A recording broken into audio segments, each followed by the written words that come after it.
Now we will read the Battle of Buxar 1764. After being ousted by the East India Company, Mir Qasim joined hands with the Sujauddaulah, the Nawab of Awadh, against the East India Company. They also gained support from the Mughal Emperor Shah Alam II.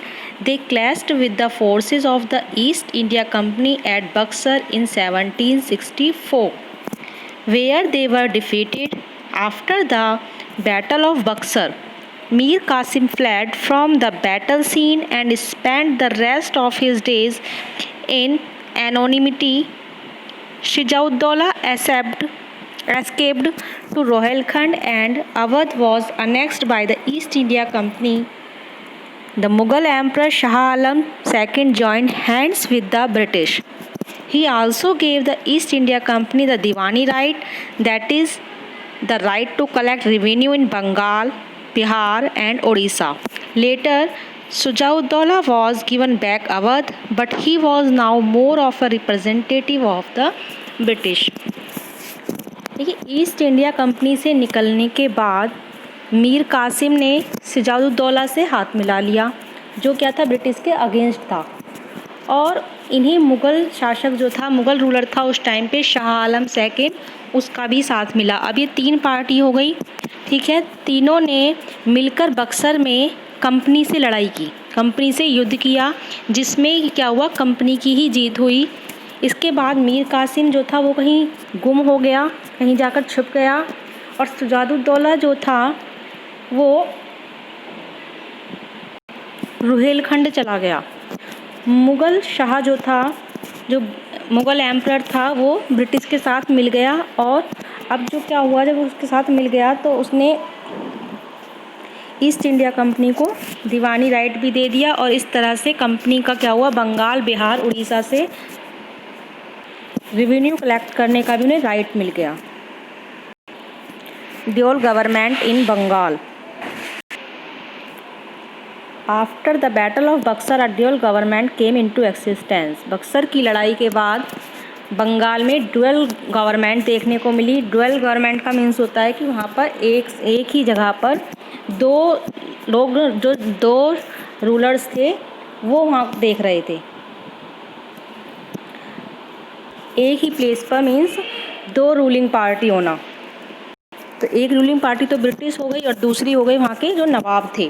तो British को तो tax collect करने का right मिला, और जो निज़ाम थे वहाँ का, उनकी रेस्पॉन्सिबिलिटी क्या थी, वहाँ के लॉ को मेंटेन करना और स्टेट के आसपास देखना, स्टेट की बाउंड्री को प्रोटेक्ट करना, ठीक है। इस कंडीशन में क्या था, जो आम आदमी थे, जो कॉमन लोग थे, उनको बहुत प्रॉब्लम हो रही थी। तो उनकी तो ना तो उनको ईस्ट इंडिया कंपनी ही सपोर्ट कर रही थी, और ना ही जो नवाब थे वो उनकी देख रेख कर रहे थे। इस तरह से 1/3 of the population perished in famine. जो 1/3 पार्ट था पॉपुलेशन का, वो भूखमरी की कगार पर आ गया था। उनके लिए कोई भी किसी तरह से अरेंजमेंट नहीं किए गए थे। Anglo Mysore war 1766 to 1799। अंग्रेज़ों के, ब्रिटिश कंपनी के और मैसूर के बीच में जो युद्ध हुए थे वो 4 टाइम्स हुए थे। फर्स्ट हुआ था आपका 1767 to 1769, ठीक है।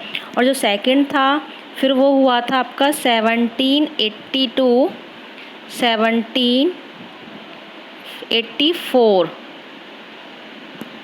ठीक। नेक्स्ट हुआ था आपका 1790 to 1792 एंड द लास्ट जो हुआ है वो था आपका 1799, जिसके बारे में आपकी बुक में दिया हुआ है। अब अंग्रेज़ क्या थे, सब जगह अपना कंट्रोल करते हुए आ रहे थे। अब मैसूर की बारी थी, तो मैसूर में जो है उस टाइम पे हैदर अली और टीपू सुल्तान थे, जो रूलर थे वहाँ पर, वो थे जो कि काफ़ी पावरफुल थे, और अंग्रेज़ जानते थे कि उनको जीतना आसान नहीं है। तो एंग्लो मैसूर जो वार हुआ था वो लेट 18th सेंचुरी में स्टार्ट हुआ था, और लास्ट 3 डिकेड से मैसूर जो था वो अपने आप को प्रोटेक्ट करता हुआ आ रहा था ब्रिटिश के अगेंस्ट, ठीक है, ब्रिटिश ने जितनी बार भी उनसे लड़ाई की उसमें वो जीतता हुआ आ रहा था, एक बार भी नहीं हारा था। लेकिन with the help of the Nizam of Hyderabad के निज़ाम थे, उन्होंने अंग्रेज़ों से मिल गए, तो जब उन्होंने उसकी हेल्प करी अंग्रेज़ों की, तो उन्होंने हैदर अली को इस वार में हरा दिया, ठीक है। टीपू सुल्तान जो था, हैदर अली का जो लड़का था टीपू सुल्तान ने अंग्रेज़ों के अगेंस्ट 2 लड़ाइयाँ लड़ी, जिसमें श्रीरंगपट्टनम में उनको हरा दिया गया और मार दिया गया, ठीक है। एंग्लो मैसूर वॉर्स में इस तरह लास्ट में कंपनी की जीत हुई और इस एरिया पर भी उनका कंट्रोल हो गया। द एंग्लो मराठा वार्स 18वीं सेंचुरी के लास्ट में कंपनी जो थी मराठों को कंट्रोल करने के बारे में सोचने लगी थी, ठीक है। तो मराठों के साथ भी अंग्रेज़ों के 3 लड़ाइयाँ हुई थी। 1761 में पानीपत की तीसरी लड़ाई में